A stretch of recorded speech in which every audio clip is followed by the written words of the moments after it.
নমস্কার, কেমন আছেন সবাই? বংশিষ্টার চ্যানেলে সকলকে স্বাগত জানাই। আজকের রেসিপি ডাটা আলুর চচ্চড়ি।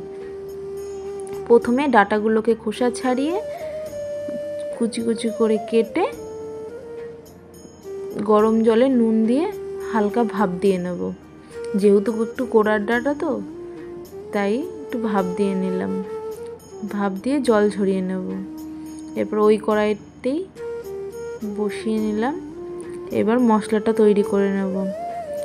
একটু সাদা সর্ষে, কিছুটা কাঁচা লঙ্কা, কিছুটা পোস্ত আর কিছুটা কালো সর্ষে আর সামান্য নুন দিয়ে পেস্টটি তৈরি করে নেব।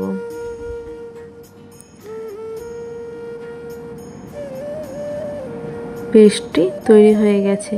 এবার ওই কড়াইটা গরম হতে দিয়েছিলাম। কড়াইতে কিছুটা পরিমাণ সর্ষের তেল দিয়ে কড়াইতে ফোড়নে দিয়ে দেব কিছুটা পাঁচফোড়ন দিয়ে নাড়া দিয়ে দেব। এরপর দিয়ে দেব আলুগুলোকে।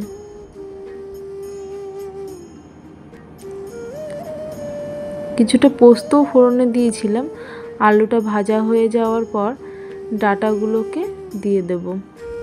ডাটাগুলো দিয়ে একটু নাড়াচাড়া করে নেব।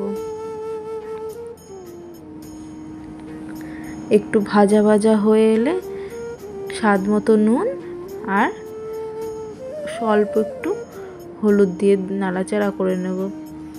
এবার একটু ভাজা ভাজা হয়ে গেলে দিয়ে দেব পরিমাণ মতো জল।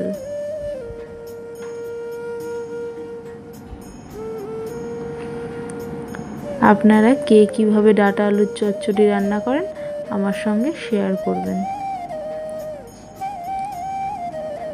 এরপর ওই তৈরি করে রাখা পেস্টটি দিয়ে দেব।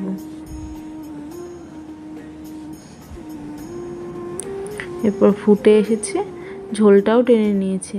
এবার সামান্য কাঁচা সর্ষের তেল দিয়ে চচ্চড়িটা নামিয়ে নেব। আপনারা আমার চ্যানেলটি যদি সাবস্ক্রাইব করা না থাকে অবশ্যই সাবস্ক্রাইব করে দেবেন এবং আমার এই রান্নাটি কেমন লাগলো অবশ্যই কমেন্ট করে জানাবেন। থ্যাংক ইউ আমার এই রান্নাটি দেখার জন্য।